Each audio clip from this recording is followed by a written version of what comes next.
Graça e paz, meu amado, bom dia. Hoje, quinta-feira, nós estamos aqui, dia 2 de julho, e nós profetizamos que julho será um momento de transição, fechamento de ciclo, né? Hoje eu estava vendo no jornal que o cabeção lá da OMS, né? Organização Mundial de Saúde, estava falando que o pico do Brasil vai acontecer da questão da pandemia em agosto, né? Mas em nome de Jesus eu repreendi aquilo ali rapidamente, né? Com uma pessoa que está fora.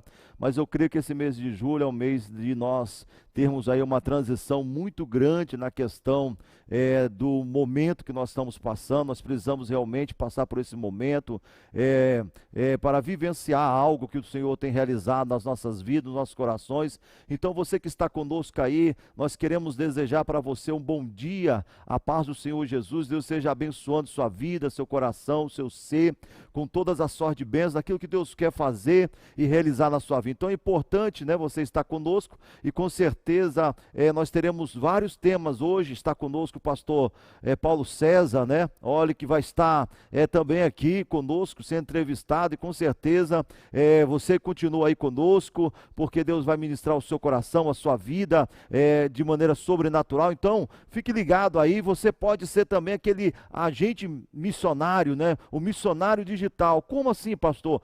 Você pode pegar o link que você está assistindo aí e colocar na sua linha de transmissão, mandando, né? Indo lá no Facebook, lá no Instagram, e começa a divulgar aí, porque você vai nos ajudar de maneira poderosa. Nós queremos deixar aqui o Salmo de número 117, apenas 2 versículos, né? Louvai ao Senhor, vós todos os gentios, louvai todos os povos, porque muito grande é a sua misericórdia para conosco e a fidelidade do Senhor, subiste para sempre, aleluia. Então nós devemos, como povo, como nações, louvar a Deus, exaltar o nome daquele que pode fazer, daquele que pode realizar, sabendo que o Senhor é bondoso, sabendo que o Senhor é misericordioso, sabendo que o Senhor quer trabalhar nos nossos corações. Queremos dar um bom dia ao pastor Paulo César, que está conosco, né? Que vai fazer essas considerações, se apresentar, quem é ele. É muito conhecido em Cariacica, mas nosso programa vai para o Brasil também, vai estar fazendo a sua apresentação, pastor.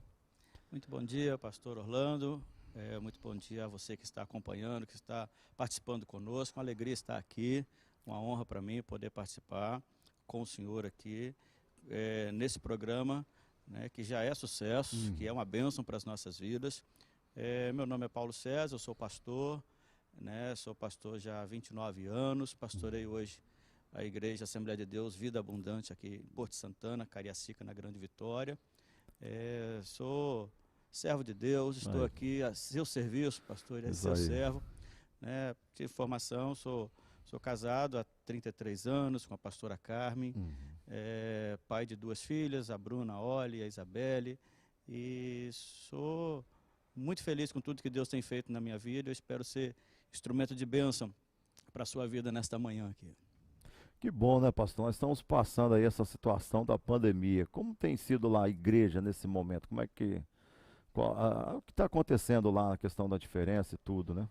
Olha, pastor, a gente está tendo que se adaptar, se ajustar realmente a essa doença, esse vírus veio para mudar hábitos, mudar as situações, e a igreja não foi diferente, né? Hoje a gente teve que readaptar os cultos, as transmissões, né, os cultos presenciais com as restrições impostas aí pelo governo, né, pelas autoridades, mas e tentando manter o povo a chama acesa, né, através de outras ferramentas, como essa aqui hoje que nós estamos usando, que é o YouTube, as redes sociais, e tentando manter a chama acesa. Agora não está fácil. As pessoas, a tendência do desânimo é muito grande, mas a gente confia que Deus tem um propósito nisso tudo. Em tudo isso nós crescemos, em tudo isso a gente muda. Pessoas que não tinham, eu preguei esses dias na igreja, que do juízo ao recomeço. Então toda vez que Deus impõe um juízo, estabelece um juízo, Ele nos dá uma oportunidade para recomeçar. E olha que oportunidade linda que nós estamos tendo hoje, né, de recomeçar de forma diferente, junto com a família, ter mais tempo para a esposa, mais tempo para os filhos, mais tempo, né, em comunhão em casa.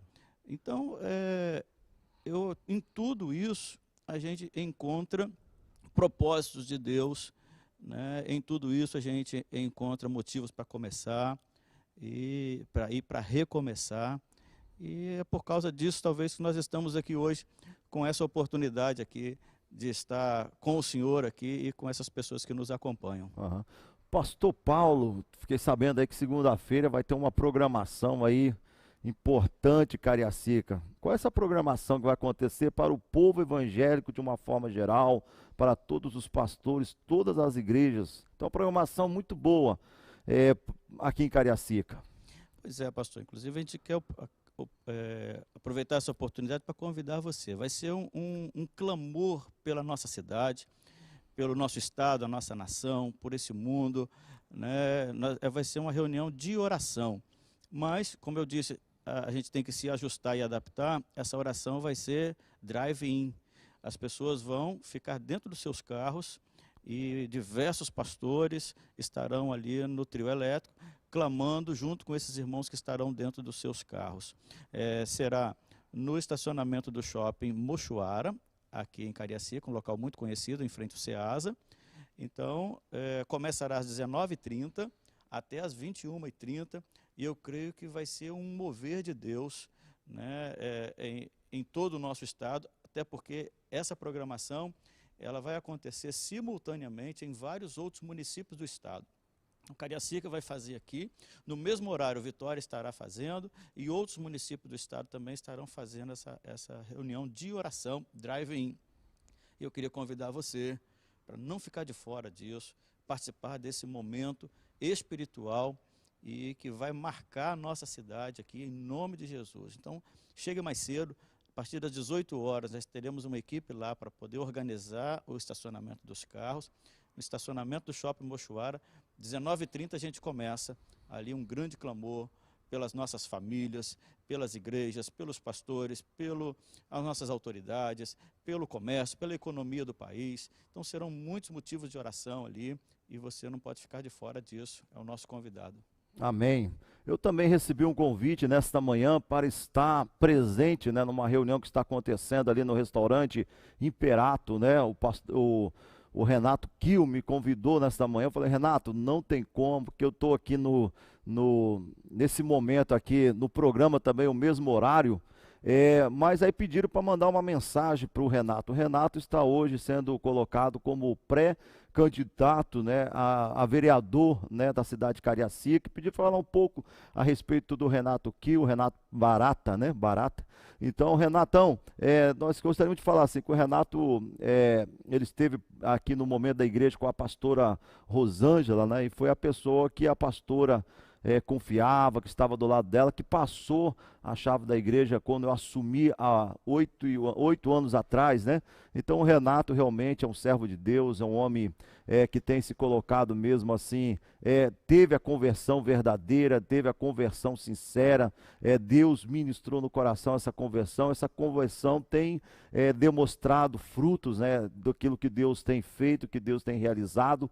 E lá em Israel, no Monte Sinai, Deus falou com ele nesse sentido dele entrar nessa área pública, né? Então ele está se colocando à disposição. Então Deus possa estar abençoando aí o nosso irmão Renato, né? Os desafios, o servo de Deus, homem de Deus, dentro da igreja, né? Está bem se colocado dentro da igreja realmente, é membro, homem que está aí caminhando com a gente, vindo nos cultos, participando, né? Então isso é muito importante. Então nós queremos assim desejar uma boa sorte ao nosso irmão Renato Kiel, que está aí hoje se colocando aí no partido como pré-candidato a vereador. Deus esteja abençoando a vida dele nessa caminhada, que ele venha romper, ele venha crescer, ele venha desatar, né? E nós queremos assim que homens evangélicos sérios estejam entrando nessa questão política, setores, né? Não só na política, eu acho que nós devemos participar também de vários setores da sociedade, porque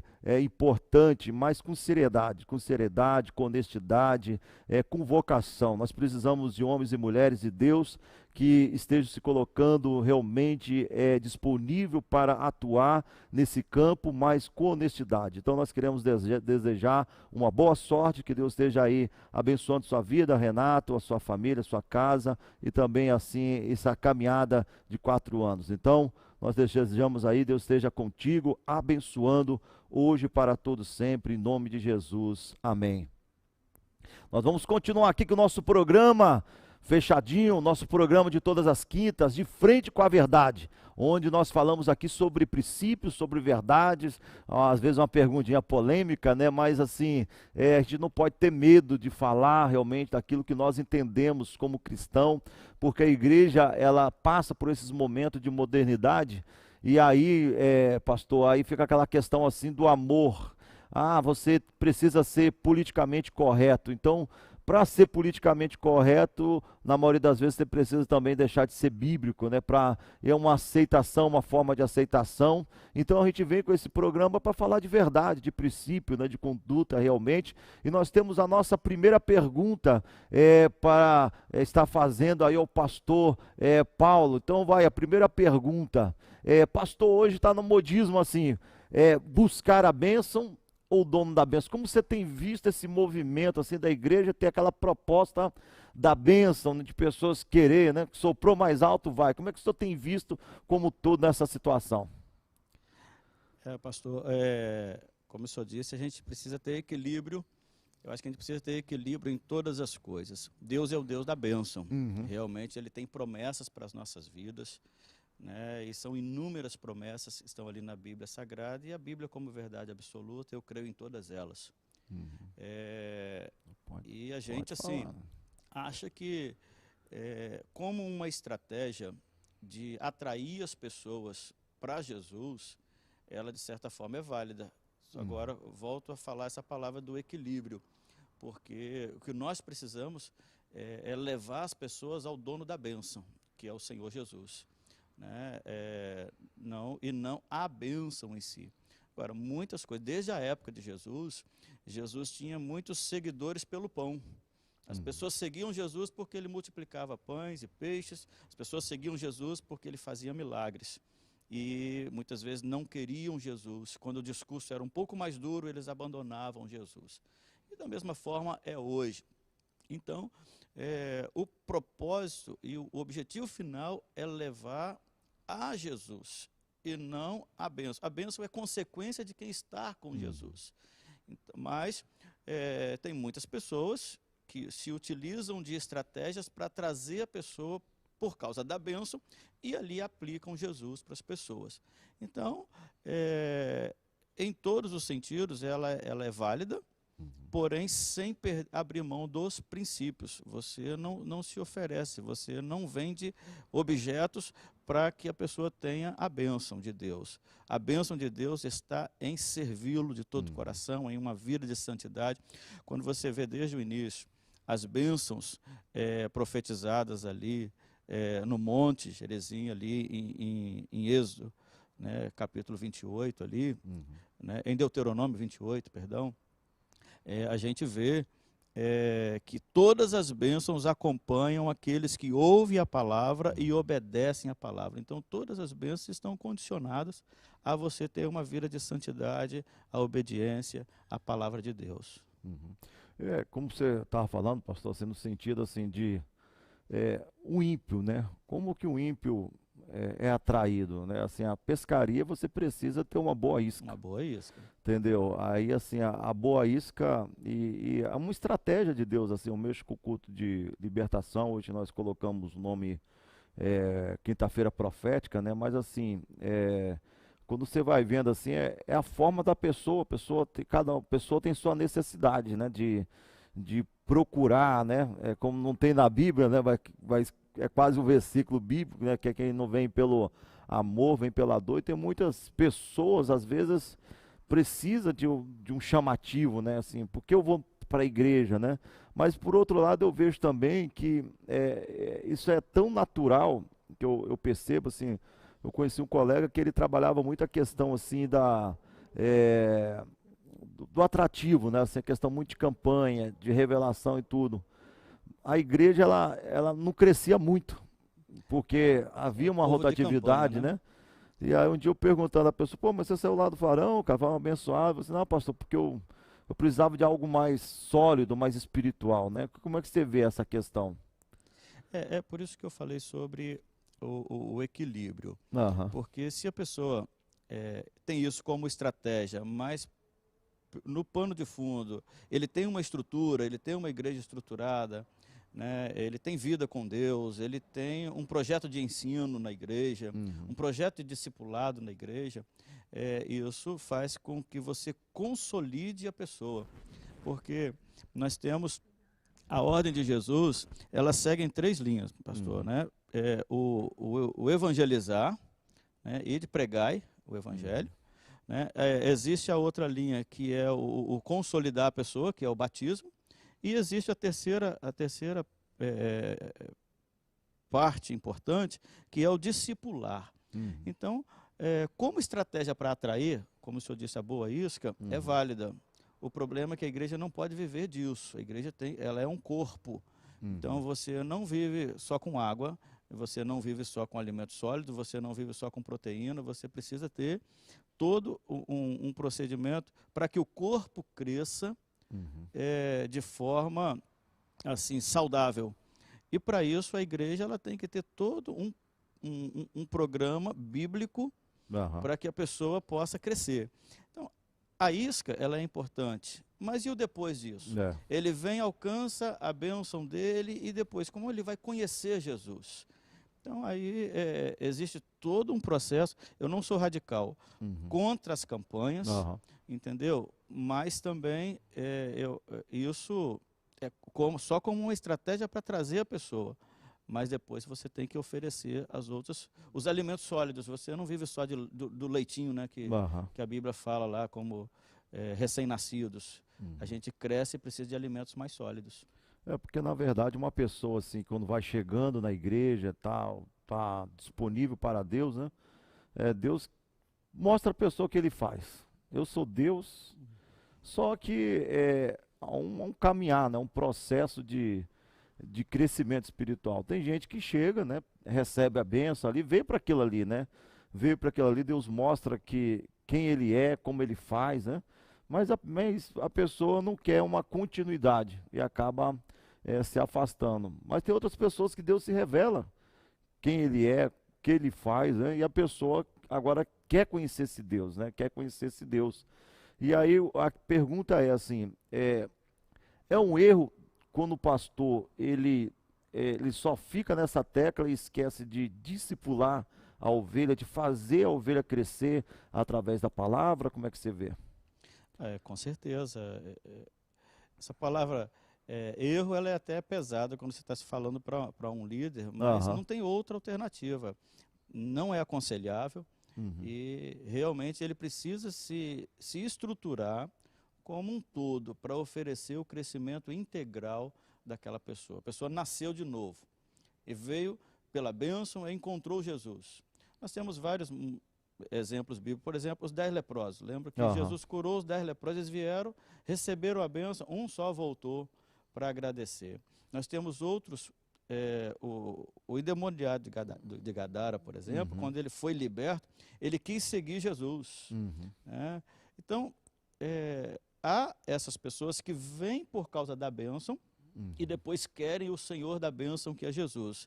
Cabe a nós, pastores, cabe ao líder, cabe à igreja ter essa estrutura de discipulado, de ensino e oportunizar a pessoa também essa possibilidade de crescimento. Oportunizar a pessoa para que ela participe de um grupo pequeno, para que ela participe dos departamentos da igreja, a fim de que ele possa crescer dentro do trabalho. Então, é realmente um erro da igreja não se estruturar para isso. Nós precisamos estar atentos a essas coisas, precisamos nos preparar para montar essa estrutura na igreja, a fim de consolidar e fidelizar o membro. Não para a igreja local. É bom, é importante, nós pastores queremos ter muitos membros na igreja, mas mais do que o membro local, ele ser membro do corpo de Cristo, participar da igreja do Senhor como reino de Deus.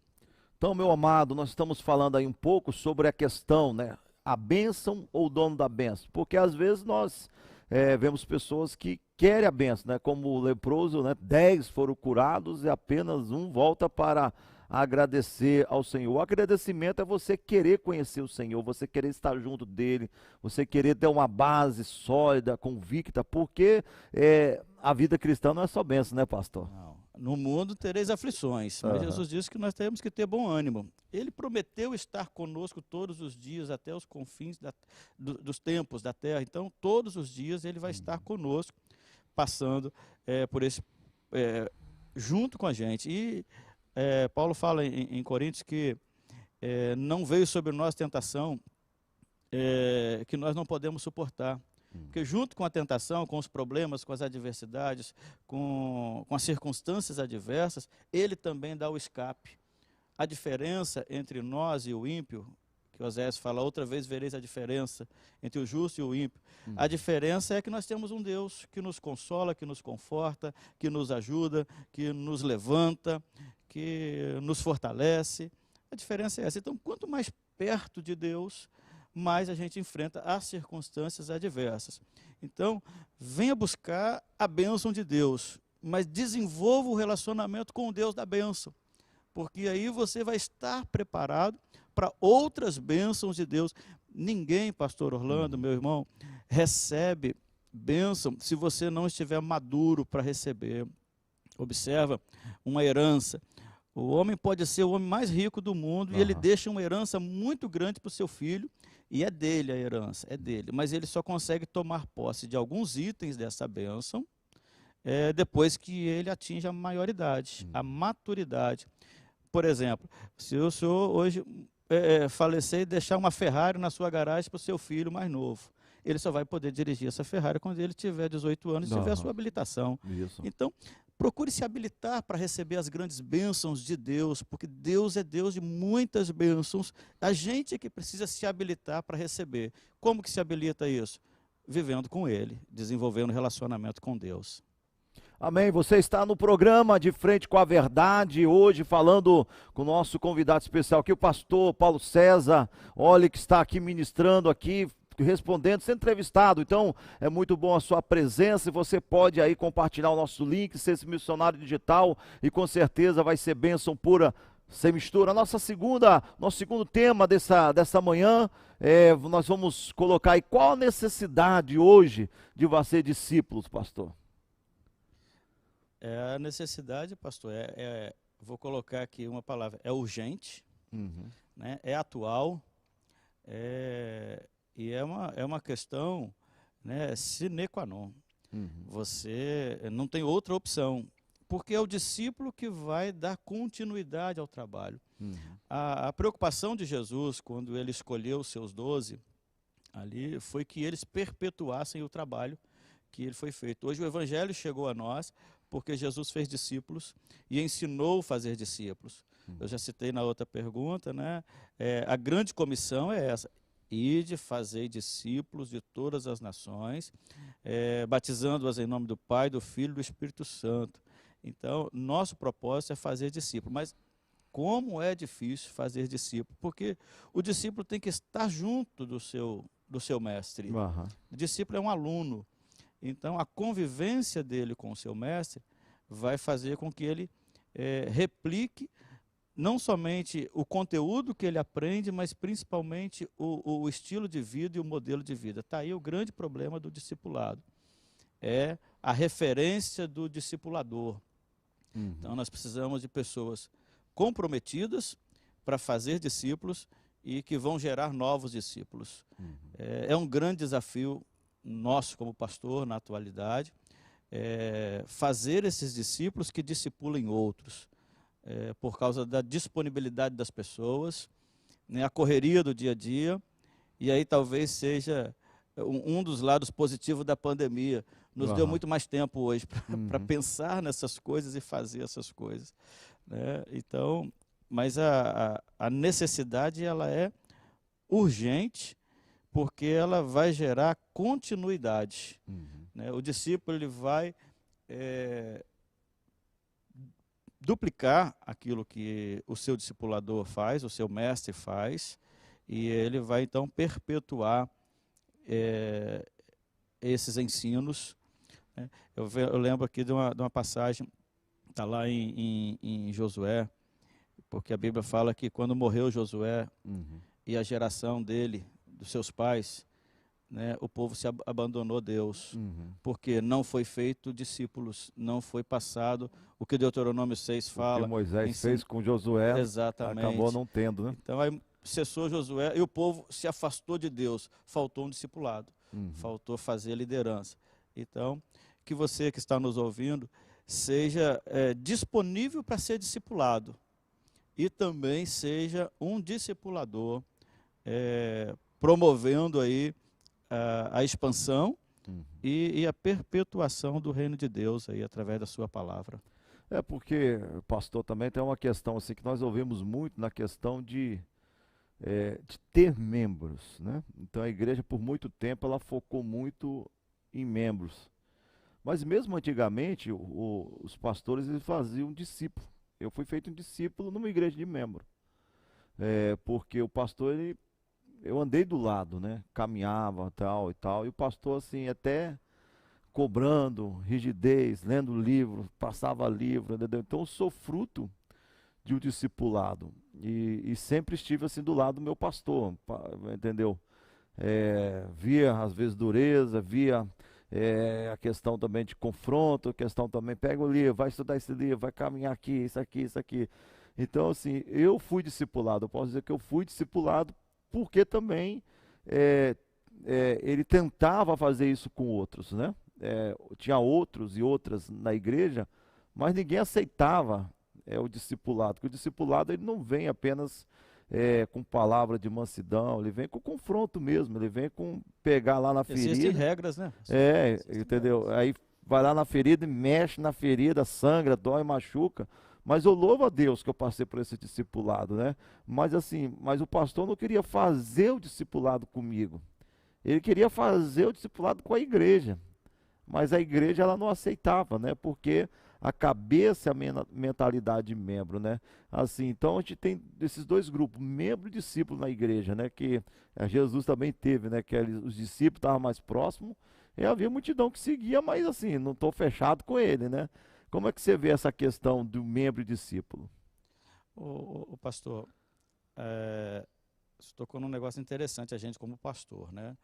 Você realmente vê a quantidade de membros e cuida dos membros, né? Agora, a gente precisa nos despertar para isso, para fazer o discipulado. O senhor imagina uma igreja hoje que se ela tivesse 100 discípulos e que se tornassem discipuladores. Se você pegar um ciclo de 12 meses para discipular alguém, aí preparar alguém para fazer discípulo, e ele ficasse preparado para isso, nós teríamos um crescimento exponencial. Nós dobraríamos o número de discípulos ou de membros todos os anos. E isso não ocorre nas igrejas. Eu vou dizer que isso, com muita... sem medo de errar, né? Porque não ocorre. A gente não dobra todo ano o nosso número de membros. Então, há uma falha nessa questão do discipulado. Mas, no seu próprio exemplo que o senhor disse aí, o seu pastor discipulou o senhor, queria discipular outros, e outros não se disponibilizaram para isso e não foram discipulados tal como o senhor foi, que hoje é um formador de discípulos. Então, imagina se na sua época, na sua igreja, se tivesse 100 membros, se todos os 100 se tornassem um Orlando. Olha só o potencial. Quantos discipuladores nós teríamos hoje, quantas igrejas como essa nós teríamos hoje, quantos programas como esse nós teríamos hoje. Então, também está no caso das pessoas quererem isso.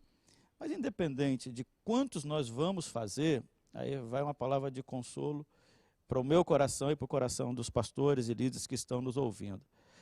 Independente da quantidade de pessoas que você conseguir fazer, faça. Se você conseguir fazer um Orlando, desculpa a expressão assim, Orlando, né? Mas é porque hoje é o pastor Orlando, mas na época não era. Se você conseguir fazer um Orlando, imagina quantos pastores Orlandos você vai conseguir fazer no futuro. Então, invista. Nem que seja um, né, mas que você faça discípulos e faça bem feito para que a obra do Senhor vá crescendo. Agora também, pastor, nós temos que, nessa questão do discípulo, todos são chamados para ser discípulos, né? Todos são chamados, mas alguns têm uns chamados específicos, né? Nem todos vão ser pastores locais, nem todos vão ser missionários, nem todos serão cantores, mas a essência do que é ser cristão, né, está dentro do discipulado. Ela precisa ser formado em todo o caráter, em todo crente, em todo novo convertido, em todo nascido de novo. Então, nós acabamos fazendo isso de uma maneira. Uns produzem 100, outros produzem 60, outros produzem 30. Né? O importante é produzir. Porque sem produzir a gente é cortado e lançado fora. Não tem jeito, né? Eu tive uma experiência assim, cabeça de membro, cabeça de discípulo, né? É de uma pessoa que veio para a igreja com pouco tempo e de repente a pessoa ela não entende a visão da igreja. Aí o que essa pessoa não entende a visão da igreja, na minha visão, ela tem que procurar uma igreja a qual ela entende. Aí o que a pessoa faz? Eu vou tentar então influenciar as pessoas, né? Então foi nenhum tum na cabeça, foi nenhum outro tum na cabeça, porque não conhece a história da igreja. Entendeu? Assim, você pode até influenciar quem não conhece a história da igreja, que não conhece o perfil da igreja, a visão da igreja, entendeu? Então, aí você, mas o pessoal aqui é cego, tudo que o pastor fala, faz. Não é. É questão de reconhecer a autoridade, o testemunho, né? Então, coisa que a pessoa chegou hoje e acha que, assim, eu preciso mudar a igreja por minha causa, né? E não eu entrar no perfil da igreja. Então, assim, quando a pessoa infelizmente pensa como membro, não tem jeito, não tem jeito, mas assim, até a Igreja Universal, né, conversando com o rapaz da Igreja Universal, que é uma igreja muito criticada, né, ele falava assim, pastor lá, eles escolhem uma pessoa para ser pastor, não é com 18 anos, ele pega um menino lá de 11 anos, 12 anos, já escolhido para, com chegar a 18 anos já é velho, porque eles querem pegar para poder moldar um perfil discipulador de convicção dentro do coração da pessoa. Então você começa a ver que, assim, tem membros, mas tem uns que eu preciso investir mais, trabalhar mais. Então na igreja tem duas características. O discípulo é discípulo, foi discipulado, foi preparado, participando de encontros, participando de retiro, participando de escola de liderança, envolvido com o céu, está ali, né? Então é o discípulo. E o outro não conhece, não sabe, não vai entender nunca, né? Eu acredito assim, pastor, Deuteronômio 6, quando Deus instrui Moisés sobre essa campanha educativa, essa formação da criança, né? Há uma expressão ali que Deus fala assim, estas palavras que hoje te ordeno estarão no teu coração. Primeiro tem que estar no coração da pessoa, para depois ele ensinar aos outros. Então, quando o senhor fala aí desse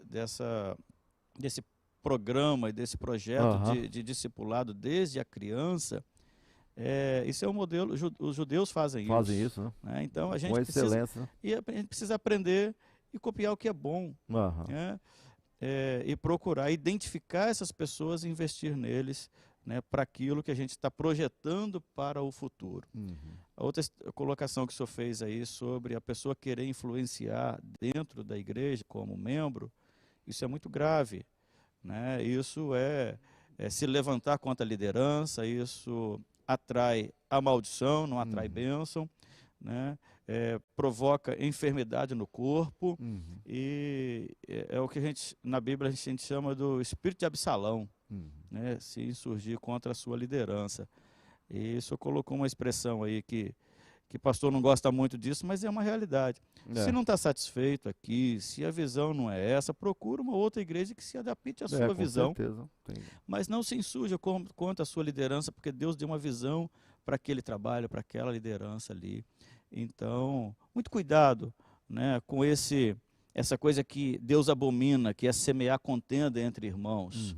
Muito cuidado com aquilo que você vai tratar com uma ovelha que de repente não está fraquinha e você acaba contribuindo para que ela se desvie.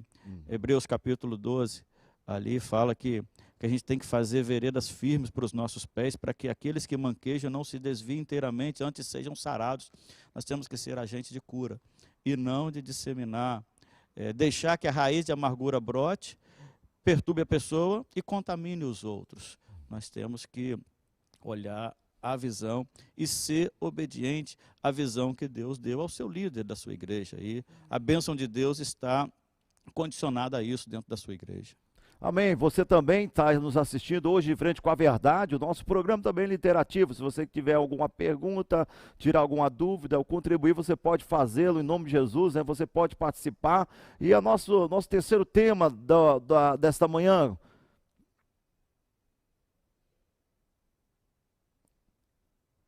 Nosso terceiro tema da manhã é importante.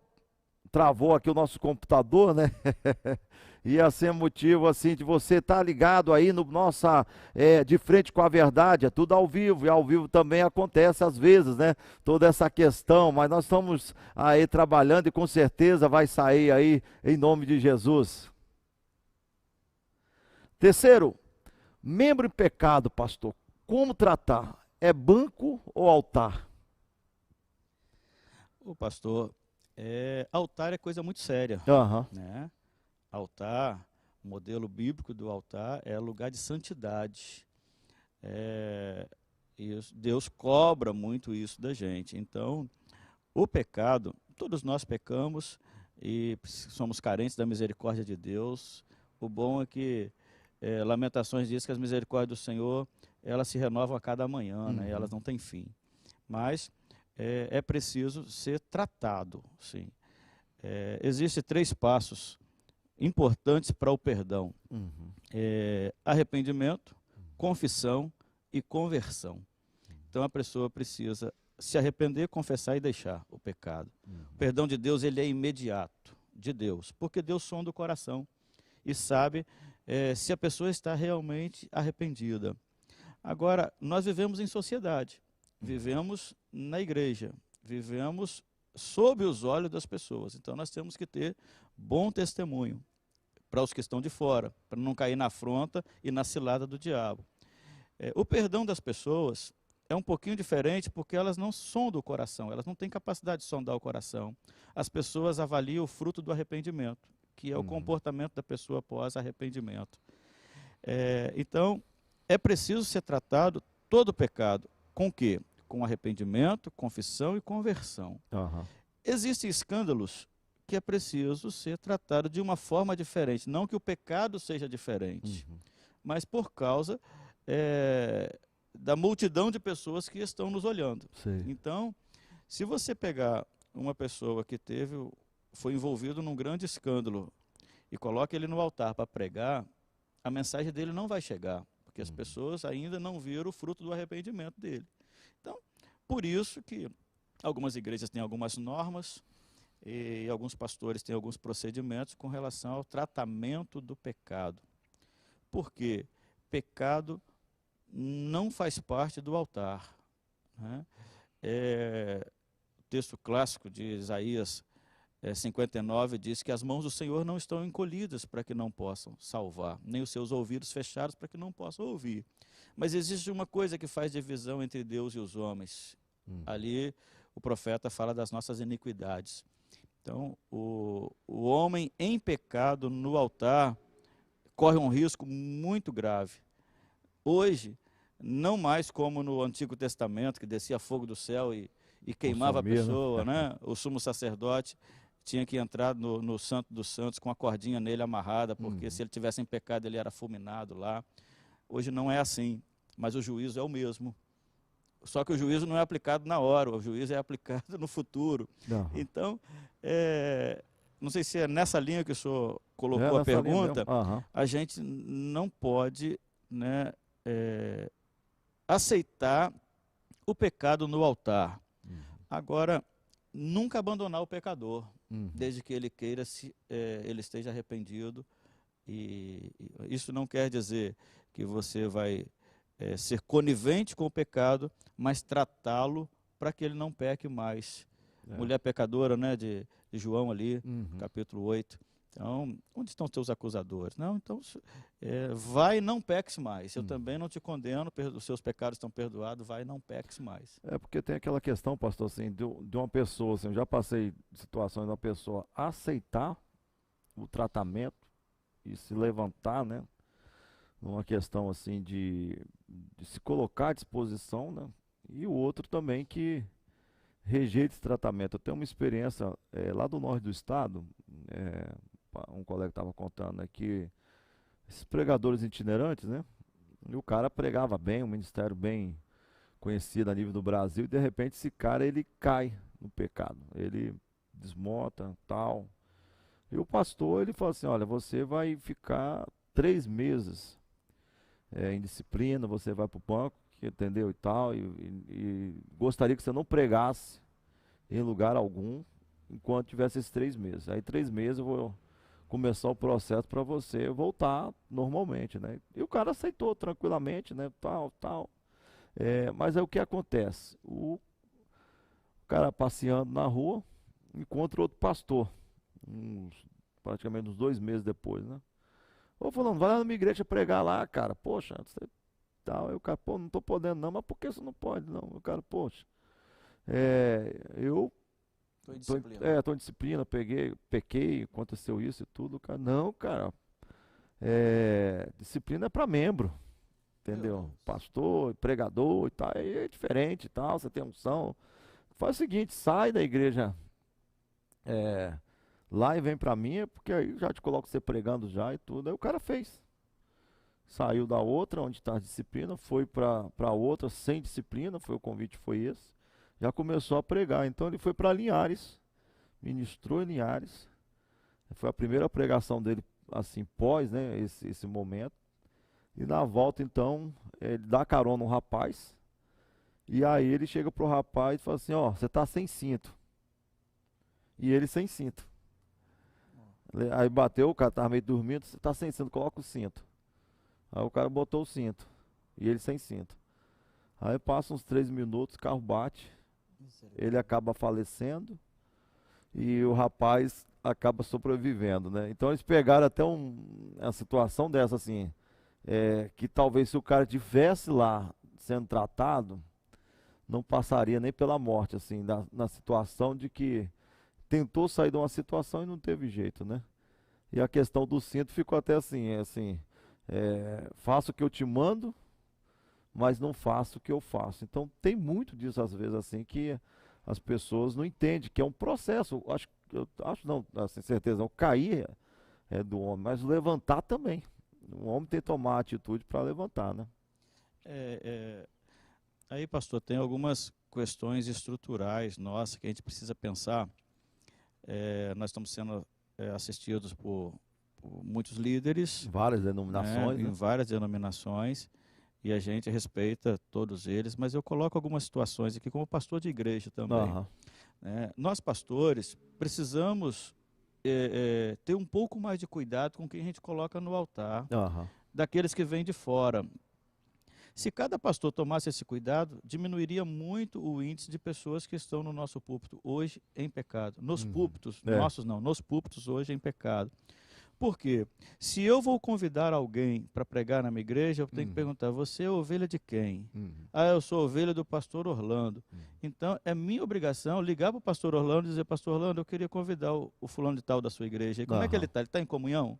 Não, pastor, ele está em disciplina. Então, ele não vai. Não tem como, né? Agora, a maioria dos pastores não fazem isso. Convidam uma pessoa porque já conhece ou porque tem um nome e não sabe quem é o pastor dele, como é que está a situação dele no momento, se ele está em comunhão com a igreja local, se ele participa da ceia, se ele é dizimista na igreja dele. Então, mas e quando isso é um líder da igreja e não está nessa situação? Cada líder tem que se submeter a uma autoridade, né? Em algumas denominações existem as convenções, né? Existem os presbitérios, então que cuidam de liderança e que se deve tomar esse cuidado também, né? De que ele esteja com a vida no altar, né? A pessoa, ele que cai, ele precisa ser tratado e o tratamento é de acordo com o líder dele, com o pastor dele. Assim como esse caso aí que o senhor citou, no norte do estado, eu conheço alguns também. Eu fui diretor de convenção muitos anos, e a gente vê muitos casos assim, né, de pessoas que não se submetem ao tratamento, e o fim deles não é bom. Esse caso foi trágico, a pessoa morreu num acidente, né, mas o fim não é bom, porque você se levanta contra a autoridade. Deus respeita essa autoridade, né, do pastor e do sacerdote da igreja. E vai dando legalidade, né?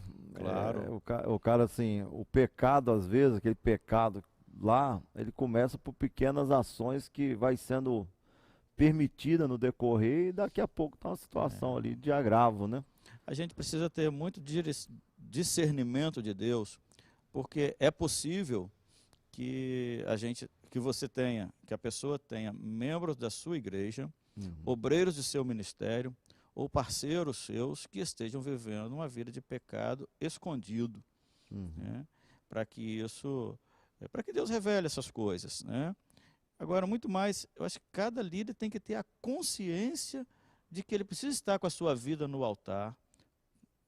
Quando eu digo altar, é em comunhão com Deus, para se subir ao altar para pregar uma mensagem. E isso é muito sério, é muito grave. Altar é coisa séria, né? Vida com Deus é coisa séria. Deus não brinca com isso. Estamos na época da graça, da misericórdia, mas os princípios fundamentais bíblicos continuam de pé, do Gênesis ao Apocalipse. E tem que ser mantido, né? A gente não pode perder essas questões, porque os princípios é princípio, não muda, né? Continua claro, e temos que manter, né, no processo de caminhada, né? Você está nos assistindo aqui hoje, pastor Paulo César, da Igreja Assembleia de Deus Vida Abundante, ali em Porto Santana. Então, se quiser conhecer, quiser ir lá, fazer uma visita, né? Qual é o endereço, pastor, de lá? Pastor, nossa igreja fica na avenida principal do bairro Porto Santana. Então, a avenida principal, número 369, logo após a praça do bairro Porto Santana, segue em frente na avenida principal, a 300 metros ali à esquerda. É fácil de localizar. Será um prazer recebê-los ali. Que maravilha. Com muita alegria. Isso. Você está nos assistindo de frente com a verdade. Então, o quarto tema nesse momento também, porque nós trabalhamos vários temas de bate-papo, né? Isso aqui é um bate-papo mesmo, uma conversa de pastor para pastor, para ministrar o seu coração. Vamos lá? Quarto tema?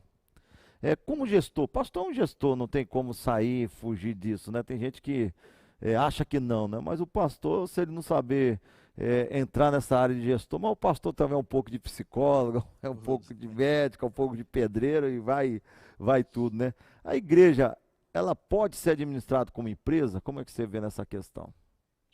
Pastor, assim, em tudo, vou voltar à palavra que eu falei no começo, equilíbrio, né? Empresa, eu sou administrador de empresa também, então, empresa tem CNPJ e não coração. É uma expressão muito usada, né, no mercado. Empresa tem CNPJ e não coração. Igreja tem CNPJ e coração.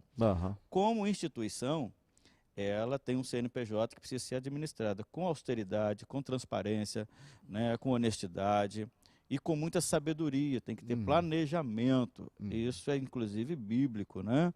A Bíblia fala, qual homem que vai construir uma casa não senta primeiro para planejar se ele vai ter condições de acabar. Então, a gente precisa ter equilíbrio nisso para saber administrar isso. Por esse aspecto, todos os fundamentos da administração ela é importante dentro da igreja, né? O planejamento, né? A execução desses projetos. Então, ela é muito importante, como igreja, você saber administrar as coisas. E na questão do coração, que tem coisas que você precisa usar o coração. E misericórdia. Né? Exatamente. Por exemplo, você tem funcionários, né? Na hora de demitir um funcionário, você é uma empresa e um administrador, né? Você tem que avaliar isso. Mas você, como pastor, você pensa 2, 3, 4, 5 vezes antes de demitir um funcionário. Então, só como um exemplo aqui. As questões das finanças, né? A gente usa muito a fé. Né? E Deus abençoa a fé. A água do Jordão só parou quando os sacerdotes ali colocaram, os príncipes ali colocaram a planta do pé na água. Então a gente tem que estar sempre nesse limite entre a fé e a razão, que é a administração.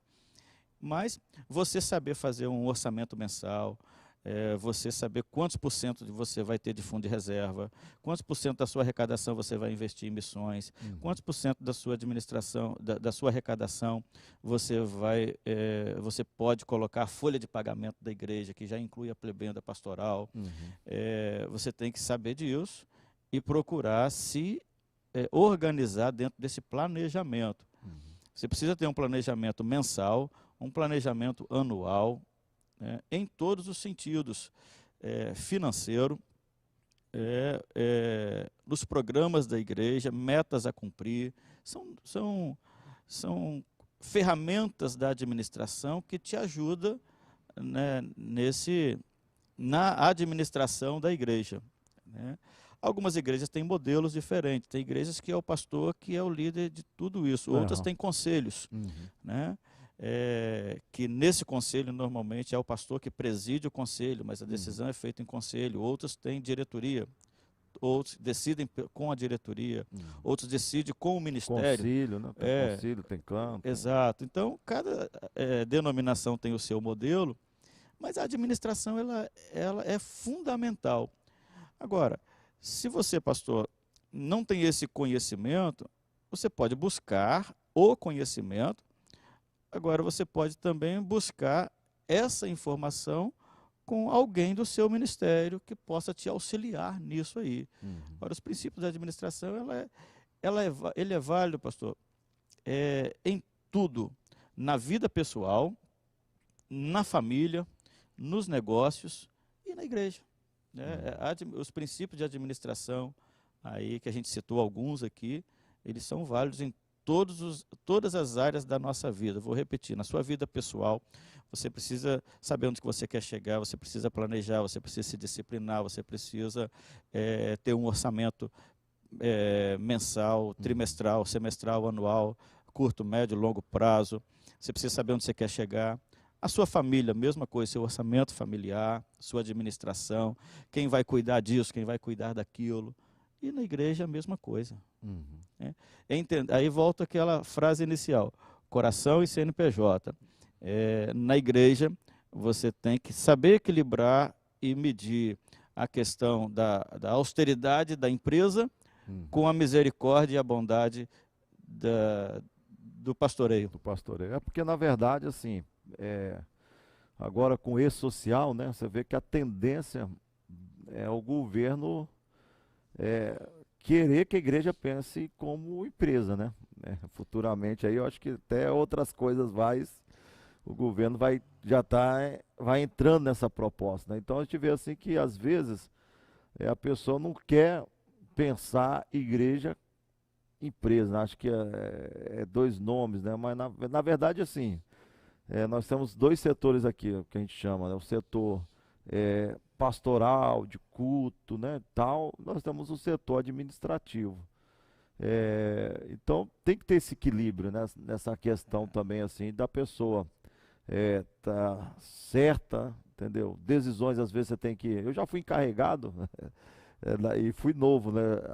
Eu tinha dificuldade de mandar embora, entendeu? Não tá, tenho. Então aí quando eu ia do pastoreio, eu falei, rapaz, mas como que lá era fácil demais, né? É verdade. Pastor, existem, se a gente colocar assim como duas dimensões, a igreja como uma instituição divina, celestial, ela tem um governo teocrático, onde o pastor é o representante de Deus ali, vamos colocar dessa forma, e ele passa a visão. Apocalipse, quando Deus faz a carta às 7 igrejas, ele manda a carta para o anjo da igreja, não para a igreja. Então, nós temos esse lado. A igreja, como uma instituição terrena, ela precisa se adequar às normas. Então, para você ter uma igreja, você tem que ter um estatuto, você tem que ter um CNPJ, você tem que fazer a declaração de imposto de renda, eu tenho que fazer os recolhimentos dos encargos que você faz. Isso, tudo isso é parte administrativa, certinho, né? Exatamente. Então, é preciso isso. Então, a pessoa, infelizmente, existem algumas pessoas que, eu vou abrir uma igreja, aí vai ali, abre um ponto ali, mas não se preocupa com essas coisas. Então, é preciso se preocupar com isso, porque você tem que ter, em alguns municípios, se ter alvará, né? Se você não tiver alvará, você tem alguns benefícios da lei de isenção, de imunidade, que você só consegue se você tiver legalizado, né? Você, por exemplo, é bem sabido disso, mas na sua conta de luz da igreja, por exemplo, você pode ter isenção do ICMS, né? 25% a menos na sua conta de luz. Mas você só consegue isso se você tiver alvará, tiver a documentação toda direitinho, para conseguir. Todo procedimento. Lá na nossa igreja a gente conseguiu esse benefício, mas você dá trabalho. Tem que correr atrás. Aí entra a administração do pastor, para ele fazer isso ou delegar alguém para fazer. Porque na verdade, assim, eu já passei, no meu senhor também, né, aquela questão assim, de antigamente. O que é antigamente a área administrativa da igreja? Era o tesoureiro, entendeu? Aqui era coordenador, a pessoa voluntária, né, que chegava assim, naquele horário que dava ali e tal. E a igreja vai crescendo, e quando a igreja cresce, ela precisa de algo mais sólido, né? Não mais voluntário, né? Aí vai almejando uma estrutura para poder manter isso certinho, correto, porque senão só com voluntário não tem como, né? Aí vai perdendo E sobrecarrega o líder. Então, aí ele deixa o Ministério do Ensino, da palavra, de pensar, de se dedicar ali, de visitar os crentes para cuidar das coisas temporais. Né? E ainda o pastor ainda fazendo relatório, né? Aí lascou tudo, né? Você está aqui nesta manhã, ligadinho, no De Frente com a Verdade. Que bom que você está conosco. Glória a Deus pela sua vida, né? E nós estamos nesse bate-papo, essa conversa aqui, hoje no De Frente com a Verdade. Nós vamos passar para o próximo tema. O próximo tema aí que nós estaremos conversando e falando aí sobre essa questão. Vamos lá? Próximo tema, o quinto tema. Por que no Brasil se cria tantas denominações? O papo está muito gostoso, pastor. Está muito bom estar aqui com o senhor. E os temas são alguns, né, polêmicos, mais picantes aí, mas todos necessários, né, para as nossas igrejas, né? Tantas denominações. Nós temos as denominações históricas, né? Metodista é uma delas, né? Temos as chamadas neopentecostais, e temos agora uma nova geração que está chegando aí de muitas denominações. Eu não vejo, assim, em tudo existe os prós e contras nisso aí. Né? Uma vez, quando Jesus foi questionado, que os discípulos tinham pessoas pregando coisas e não eram dos discípulos dele, Jesus disse: quem não é contra nós é por nós. Porém, isso pode ter um risco de causar danos. Naquela expressão que o senhor usou lá atrás, falou assim: a pessoa não está satisfeita aqui, procura uma outra denominação. O risco é grande? Existe hoje também um novo grupo chamado dos 100 igrejas, que se acham que não precisam de estar ligado num corpo para poder produzir fruto. Porque a pessoa que não está numa igreja, não se submete a uma liderança, não contribui para uma igreja, ele tem muita dificuldade de dar fruto, porque ele não está ligado no tronco. Né? Então, existem essas pessoas aí nesse sentido. Mas, quanto mais igrejas, menos boates, menos bares, menos coisas ruins nesse mundo, para levar pessoas que às vezes não se adaptam. A igreja que eu pastoreio, a igreja que o senhor pastoreia, a igreja que você pastoreia, e ele vai se adaptar naquele lugar e vai dar fruto lá. Né? Eu acho que o problema aí está mais nas ovelhas, que a ovelha é simples. A ovelha precisa ser guiada. Então, aí vai uma orientação à igreja. Procura conhecer a história da denominação que você quer entrar. procura conhecer a história do líder dessa denominação, digo líder mundial, nacional e local. Procura conhecer a visão e a missão desta igreja, né? Tanto a que está no papel, quanto a que está sendo aplicada na prática. Outra coisa importante, como nós falamos de administração aqui, procura saber se essa igreja tem registro, se essa igreja tem um estatuto, se essa igreja tem um CNPJ, se essa igreja está organizada ou não, porque se não tiver organizada e legalizada, não cabe pregar o evangelho através dela, porque se a gente não tiver legal, né, como que a gente pode estar pregando a verdade, vivendo mentira, vivendo escondido? Como, né? Então, eu acho que cabe essa orientação para quem está nessa denominação ou para quem está querendo abrir uma nova denominação. Por quê? Por que ele abriu aquela igreja? Qual é a história? Por que ele não se submeteu aonde ele estava? Da onde que ele veio? São perguntas importantes que se deve ser feito para que você faça parte de um grupo. Porque quando você faz parte de um grupo, você é aquele grupo, você defende as ideias daquele grupo. Então é muito importante você, irmão, irmã, líder, aí obter esse tipo de informação. Agora, por que se tem tantas denominações aí? É uma pergunta difícil, pastor, porque existem casos e casos. Porque às vezes você vê uma pessoa que saiu daqui e vai ali e abre uma outra igreja com outro nome, porque ele não quer se submeter, ele não se submeteu aqui, ele não quer se submeter a um outro líder de uma outra denominação, ele não se encaixa, ele não foi aceito por causa de alguns problemas que ele teve, e aí ele abre a dele. Inclusive, e aí ele acha adeptos. Depois faz tudo que aquilo que ele achava que era errado, né? Pois é. Entendeu? Tem até uma história aqui, pastor, assim, do cara aqui, lá de Cachoeiro, quando pastoreava Cachoeiro, o cara chegava para mim e falava assim, sempre ia lá para fazer um cartaz, alguma coisa, pastor, esse computador aqui é ungido, é abençoado e tal. Eu falei, meu, mano, o que houve? Aí ele falou assim, rapaz, veio um cara aqui que ele era da igreja, ele falou o nome lá da igreja, né? Aí ele falou assim, aí chegou aqui, queria fazer um cartãozinho de visita. Aí eu fiz o cartão e falou assim, coloca aí. O nome do cara é Antônio Batista, né? Coloca aí. Aí colocou, Pastor Antônio Batista. Aí o cara olhou, era membro, né? Tá bom, Pastor Antônio Batista. Aí, cara, não tá legal não. Coloca Bispo Antônio Batista. Aí o cara botou Bispo Antônio Batista. Não ficou legal também não. Coloca Apóstolo. Aí o cara botou Apóstolo. Agora sim, casou certinho. Aí ele falou assim, rapaz, o cara chegou aqui e foi subindo de cargo em meia hora, né? Então, às vezes, tem toda essa questão que vai acontecendo, né? A pessoa quer ser, mas não sabe o peso da vocação, né? O peso e o preço da vocação. Pastor, é um chamado especial de Deus, né? Eu gosto da expressão de Hebreus, ali que fala do sumo sacerdote. Ele fala que todo sumo sacerdote, ele é escolhido por Deus e constituído por Deus a favor dos homens.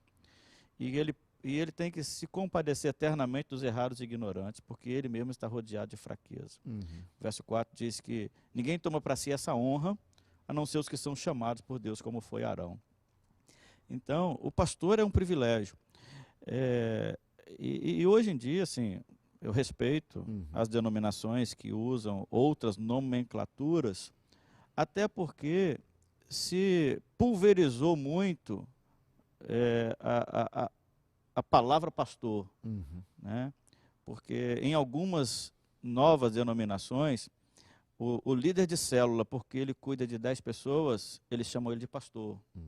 O outro aqui chamam ele de pastor, mas não estudou para aquilo, não fez um curso teológico, não fez uma universidade, não foi discipulado, não está preparado para ser. E ele, com aquele pequeno grupo, ele se denomina pastor e não se submete ao seu líder, né? E aí acaba saindo dali formando a igreja dele. Isso tem muito disso aí. Acaba. Eu também fui na Coreia, quando fui na Coreia lá, a menina que estava lá, ela falando assim que tem em torno de 10 a 15 denominações, né? Aí você vê uma força da Coreia hoje, assim, como igreja, né? Você pega Presbiteriana é a maior denominação lá na Coreia. Você pega a quantidade de membros, né, da presbiteriana, da metodista, do Evangelho Pleno, Assembleia de Deus lá do Poyukichu, né? Aí você vai vendo assim um número expressante. Né? As igrejas elas não pulverizaram em denominações, mas elas foram crescendo, alcançando até todo o país, né? Numa dinâmica. Então, assim, e no Brasil nós temos essa cultura mesmo. Acho que é a falta de princípio, né? Entendeu? Se você esperar o seu tempo. No Espírito Santo, eu acho que muito mais ainda. Aqui entendeu? No Espírito Santo. Muito mais divisão do que em outros estados da federação aí. Que tá na questão de célula mesmo, quando alguém vem cá ou me chama para conversar, né? E às vezes pessoa de outro estado até fala assim que a gente não pode seguir um modelo, por exemplo, um modelo de Minas Gerais. Em Minas Gerais o contexto é completamente diferente do nosso. Entendeu? Minas Gerais, assim, se o cara é católico, ele é católico. Para um mineiro se converter é difícil, porque é aquilo ali mesmo, né? E a mesma... Quando se converte também é um bom crente. Aí quando se converte é um bom crente e fica ali, permanece tal, convicto. Então, assim, quando você tira, assim, algumas igrejas, assim, que introduziram a célula, né? Que assim, vou tirar a escola dominical. Vão tirar o culto durante a semana e vão ficar só com o culto de celebração. E o cara vai no culto de celebração só domingo, que é crente, porque é cultura deles lá. Agora no Espírito Santo, aí vão tirar o culto durante a semana, vão ficar só célula. Você pode saber, o cara vai para outra igreja. Assim, não está fechado com ninguém. Cultura, né? É cultura do capixaba, não tem esse jeito. Então eu falo assim, então a gente tem que adaptar. Então a igreja que ela é em célula, mas adaptada numa realidade cultural. Não tem jeito de a gente fugir disso aqui, porque não tem como, né? Então, assim, às vezes a pessoa pega aquilo lá, não deu certo, vão introduzir 100%. Você pega algumas denominações, você pega Rio São Paulo, por exemplo, eles têm culto de manhã, à tarde e à noite, todos os dias, e são igrejas lotadas. Tem um trabalho de mídia muito forte. Agora, nem mesmo essas denominações aqui no Espírito Santo não funcionam. Os cultos durante o dia não vai ninguém. Não consegue. Entendeu? Ficar aberto lá. É cultura do nosso povo. Então, mesmo com a mídia, mesmo com o planejamento, a mesma programação que eles usam, nesse exemplo que eu dei, Rio, São Paulo, eles usam aqui no Estado do Espírito Santo, e aqui você vai, megas estruturas, com pouquinhas pessoas ali, com 10, 20, 30 pessoas dentro das igrejas, nesses cultos durante o dia.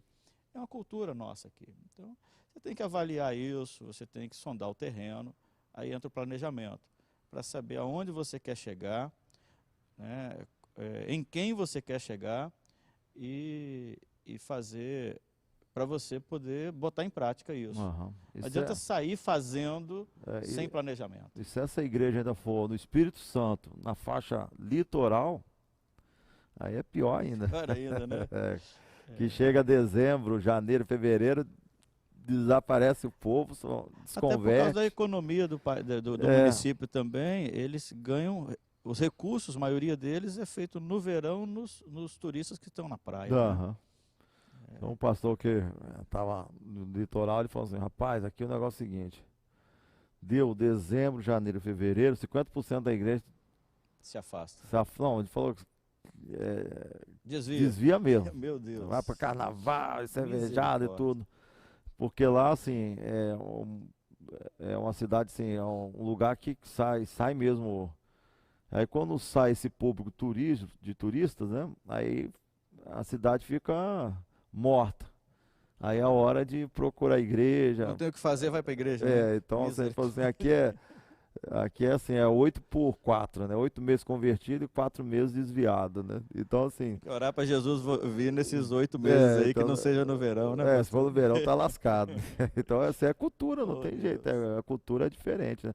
No Rio de Janeiro já é o contrário, né? As igrejas...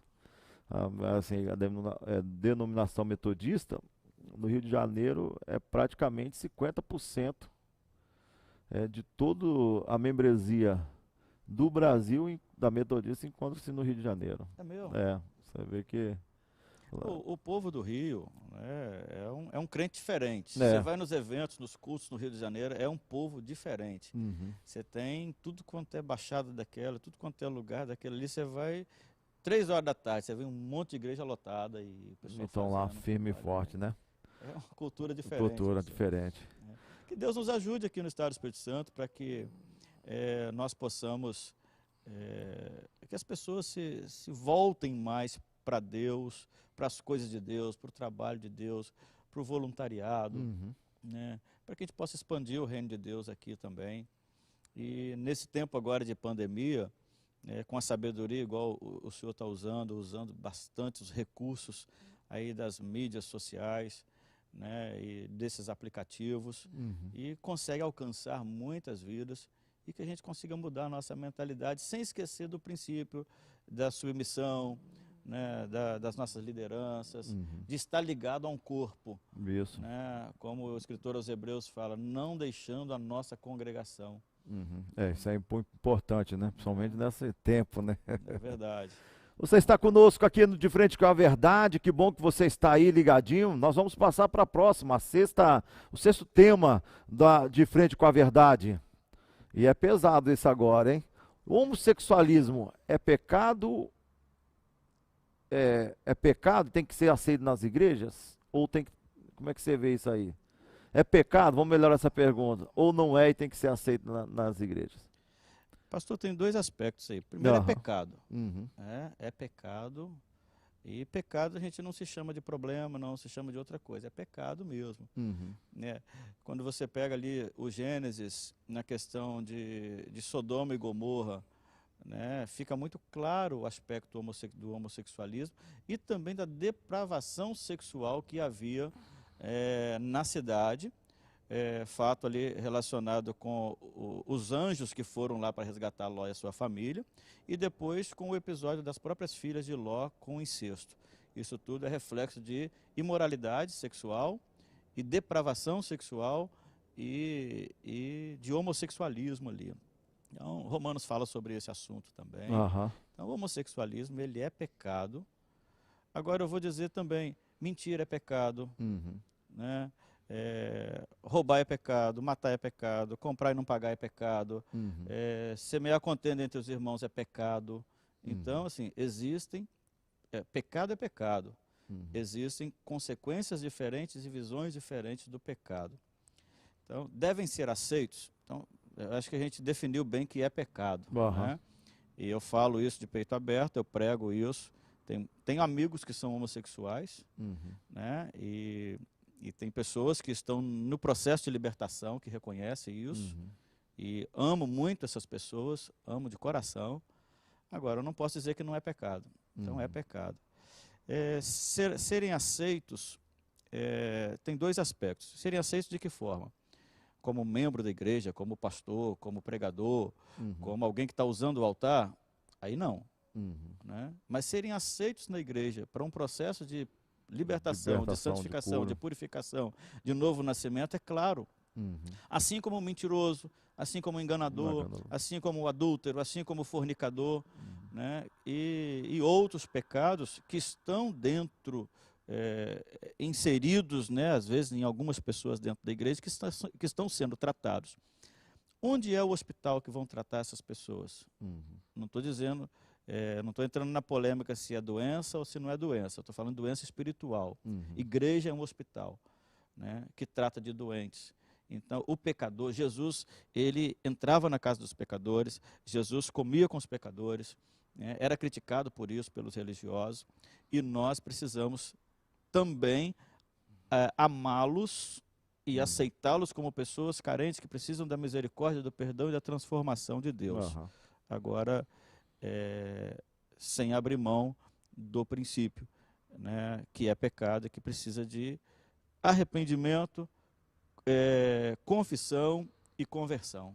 Tem a questão assim, eu até pego isso para a minha vida, assim, eu mesmo assim passei um período, né, tenho meu testemunho aqui pela primeira vez que nunca tinha dado, de 11 anos já entrar no mundo de bebida, né? 13 de droga, de prostituição e tal. Então, eu era o quê? Um alcoólatra, um drogado e um prostituto, entendeu? Aí quando eu me converto, eu chego com essa característica na igreja, né?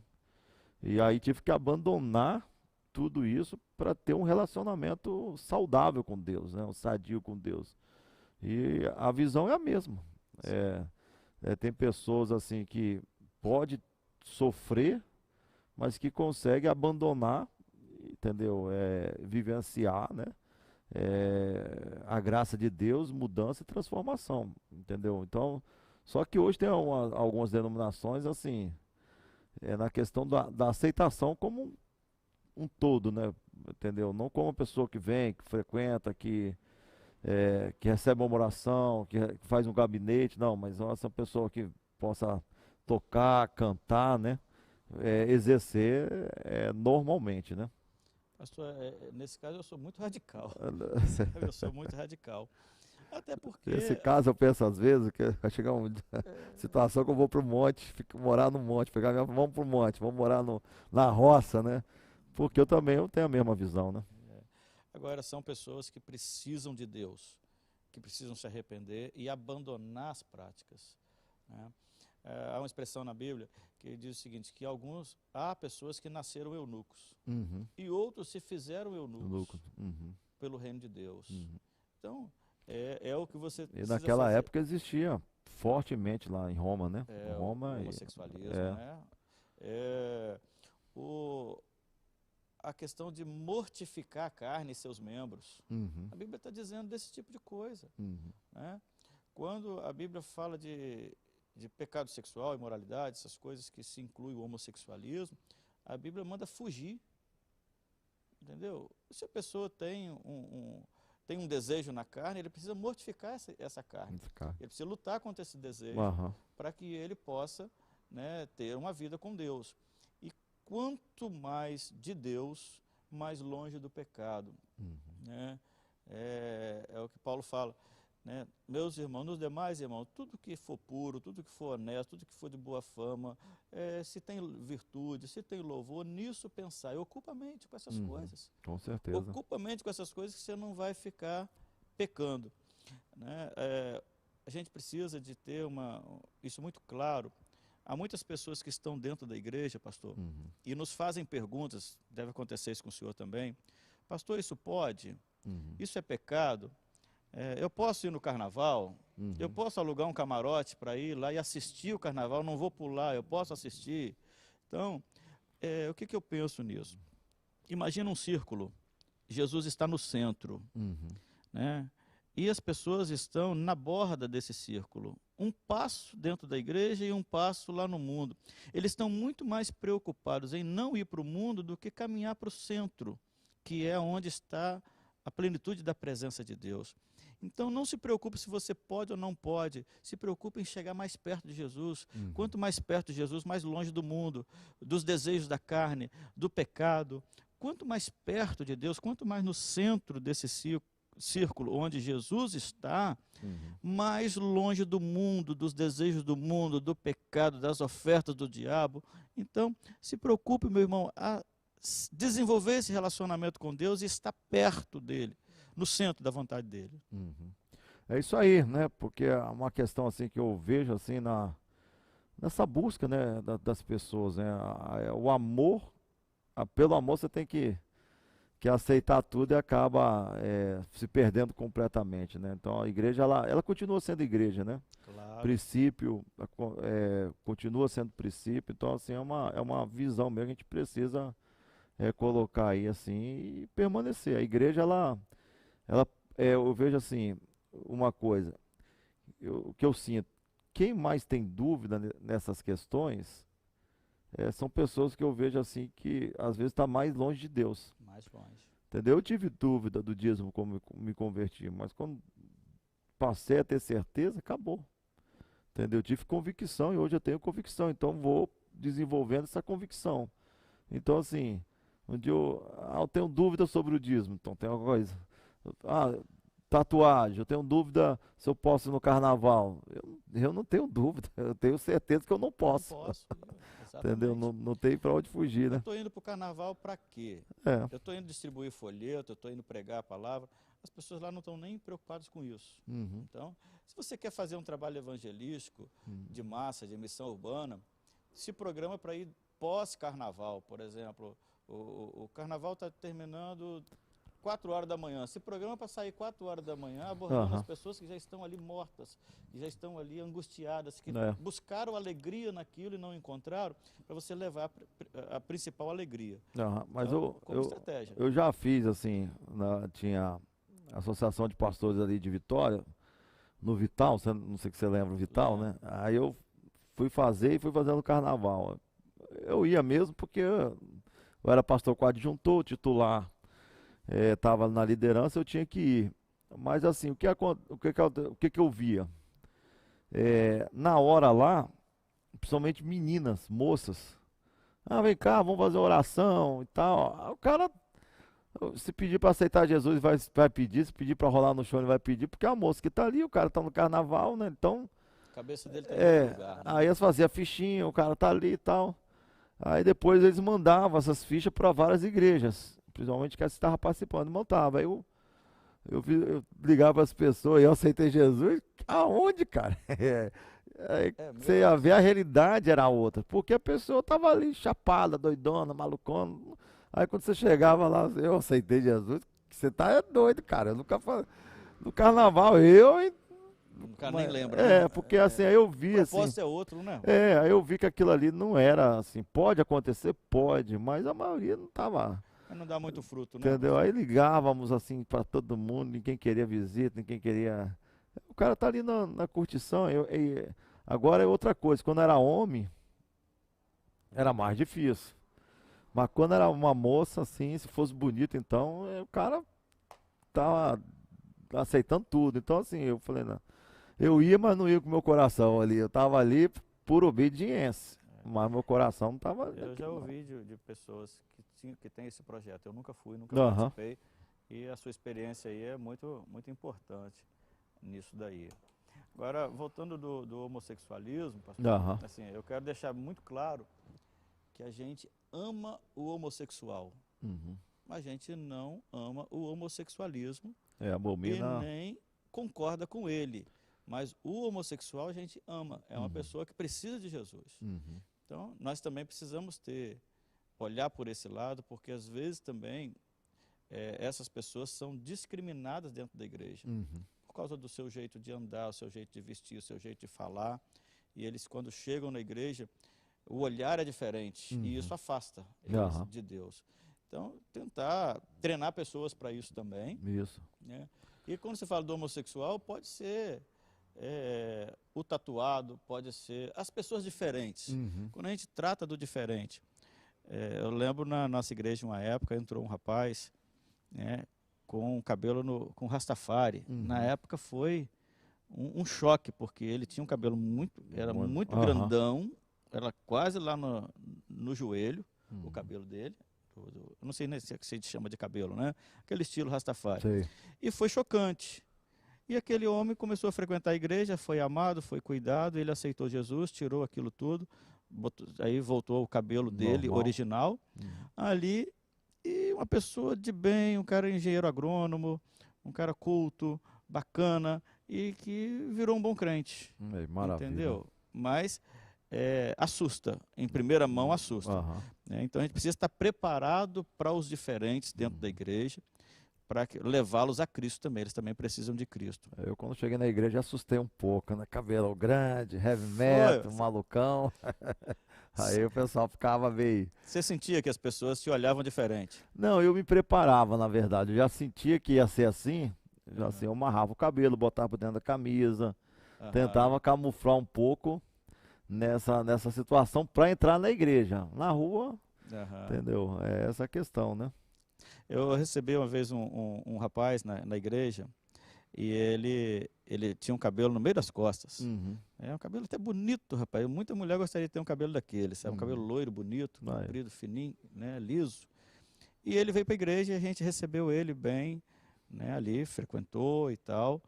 E aí um dia ele chegou para mim e falou: pastor, tem uma surpresa para o senhor. Ele cortou o cabelo aqui no ombro, ainda era grande, né? No ombro. Ele cortou o cabelo e falou assim, eu tenho uma surpresa para o senhor, pastor. Eu nunca fui recebido dentro de uma Assembleia de Deus como fui recebido aqui. Ninguém me criticou por causa do meu cabelo. Só que eu vi que eu era muito diferente, eu quis ficar um pouco mais igual. Eu cortei meu cabelo. Eu ainda brinquei com ele, mas está faltando ainda um pedaço ainda. Mas a gente... O diferente choca. A gente precisa se preparar para isso. Né? Essa não foi a pergunta, né? A pergunta é do homossexualismo. E eu acho que a gente respondeu aí, né? É pecado, mas a gente não aceita o homossexualismo, mas a gente ama e aceita o homossexual que quer uma transformação. E transformação só pelo novo nascimento, pela palavra, através de Jesus Cristo. Amém. Você está de frente com a verdade. Nós vamos passar para o último tema. Já estamos quase acabando nosso programa, então vamos com o último tema. Aí. Glória a Deus. Esperar até o casamento para o relacionamento íntimo é de fato a melhor opção? Pastor, eu acho que não é opção, é dever do crente, é o melhor. Né? O relacionamento íntimo, o sexo quem criou foi Deus. Né? As partes do nosso corpo relacionadas a isso, foi Deus que criou. Então, o sexo não é do diabo, é de Deus. E eu ensino o seguinte, que Deus criou isso para ser vivido intensamente dentro do contexto do casamento. Antes dele é pecado, a gente chama de fornicação. Fora dele é pecado, é adultério. Sexo para se obter lucro é prostituição. Então, mas sexo dentro do casamento é abençoado por Deus. Inclusive para dar prazer e também para procriação, para multiplicação. Mas se não fosse para dar prazer, Deus não tinha colocado do jeito que colocou no corpo ser humano, né? A diferença dos animais, né? Exatamente. Então, é de Deus. Porém, dentro do casamento, não existe uma pessoa, uma história que não trouxe feridas profundas, que precisou de sérios tratamentos, que teve a relação sexual antes do casamento, levou para dentro do casamento esse tipo de ferida, que não teve problema dentro do casamento, que precisou ser tratado. Então, é muito melhor guardar isso para dentro do casamento. Né? Eu tenho hoje, esse mês agora, dia 18 de julho, eu completo 33 anos de casado. Eu namorei muito tempo, né, com a minha esposa, a Carmen, e a gente, vou confessar um negócio, teve vontade, entendeu? E se procurasse, tinha oportunidade. Mas a gente tinha um propósito, pastor. A gente tinha um propósito de casar debaixo da bênção de Deus, um propósito para ter um casamento abençoado. E aí nos guardamos para dentro do casamento. Para dentro do casamento, nos casamos, e eu ensino isso para as minhas filhas, eu ensino isso para a igreja que pastorei sempre que tem essa oportunidade. Né? Evite feridas e doenças emocionais dentro do seu casamento, né? Se guardando para a relação sexual dentro do casamento, pós-casamento. Né? Quando Deus, queridos, Ele nos impõe um limite, é para a nossa bênção. Então, eu falei isso dentro da mensagem domingo na igreja. Todas as vezes que Deus impõe um limite para o homem, ou impõe normas, regras, o objetivo dele é nos abençoar. Então, o objetivo de Deus, quando colocou isso, é para nossa proteção, é para nossa bênção, é para evitar doenças, tanto físicas, emocionais e espirituais, né? Lógico, por causa do pecado. Tá? Então, não é opção, é uma verdade que precisa ser cumprida. Não é a melhor opção, é a única opção. É lógico que eu estou falando para pessoas aqui que tiveram acidentes dentro do seu relacionamento e talvez estão vivendo isso. Aí a minha palavra para você, se arrependa, procure teu líder, confessa e deixe isso para que Deus possa restaurar essas coisas e você ficar debaixo da bênção de Deus. Tá, irmão? Ficar debaixo da bênção de Deus. Isso aí é muito importante você pensar nisso. Porque na verdade hoje, né, poucos tem essa visão, infelizmente, até na igreja, né? Eu vejo que aquele movimento Pastor Nelson, né? Eu escolhi esperar, né? Então, assim, foi muito bom naquele momento, porque muita gente se colocou assim mesmo na visão. Não sei nem como é que é assim, mas eu vejo que diminui um pouco, mas esse ministério é um ministério hoje essencial nas igrejas, né? Porque o pastor fala, os líderes falam, né? Mas assim, aí quando vem um evento, aí leva pessoas a fazer uma foto, a se colocar à disposição, né? Eu estava até falando aqui do colega meu que não tinha nem selinho, né? Nem beijo, né? Tal. Aí ele falando que depois do casamento, ele falou assim, a gente conversa muito. Ele dando a diferença, né? Ele falou assim, porque quando namora, o que quer fazer? É beijar, se esfregar e tal, e tal, e tal. E conversa muito pouco. Aí casa. Aí às vezes a mulher quer cobrar do homem, conversa, né? O homem quer cobrar diálogo, mas lá atrás não teve, né? Entendeu? Então, se no namoro assim, quando na minha época também não tinha, a questão da corte, né? Corte. Aí você vê assim que para ficar com a pessoa tem que conversar, não tem outro caminho, não tem outro jeito, né? Eu conheço pastores aqui em algumas igrejas que adotaram a corte dentro da sua igreja, né? Em princípio e na essência, ela é muito importante, mas não é fácil. Não é fácil. De se cumprir, não. Uhum. Então, tem a questão cultural também, que nós falamos lá atrás. E eu quero parabenizar até o pastor Nelson, né? Nelson Júnior, que tem esse ministério Eu Escolhi Esperar, que influencia milhões e milhões de jovens e adolescentes por esse mundo afora. É lindo esse trabalho. E eu acho que isso cabe, principalmente, pastor, dentro de casa, entendeu? Acho que a função sua, pai, mãe, ensinar essas coisas. E às vezes, quem sabe, até contar a sua própria experiência, seja ela positiva ou negativa, né, do que você fez no namoro, para suas filhas, para os seus filhos. Filhos também, não estou falando aqui só de meninas, não, estou falando de meninos. Você precisa ensinar isso. Você ensinando isso dentro de casa, o pastor só dá o respaldo, entendeu? Mas isso cabe dentro de casa. É você que precisa dar o exemplo, é você que precisa ensinar os seus filhos a honrarem, a respeitarem o outro, porque quando você tem um pecado sexual, né, antes do casamento, que a gente chama de fornicação, você na realidade não está amando, você está desonrando. A quem? Quando há um relacionamento sexual antes do casamento, você desonra a Deus, primeiro, porque Deus não permitiu isso. Você desonra os seus pais, a sua família, que também não permite isso. Você desonra os seus líderes, seus pastores, que não concordam com isso. E você desonra também o próprio parceiro, né? O seu namorado ou namorada, porque você está violando um princípio. E isso traz problemas. Com certeza. Eu uso um exemplo, pastor, assim, a moça e o rapaz, eles saem, né, estão namorando, os pais não concordam com isso, e aí a moça, ela liga para a mãe e fala assim, mãe, essa noite eu vou dormir na casa da minha amiga.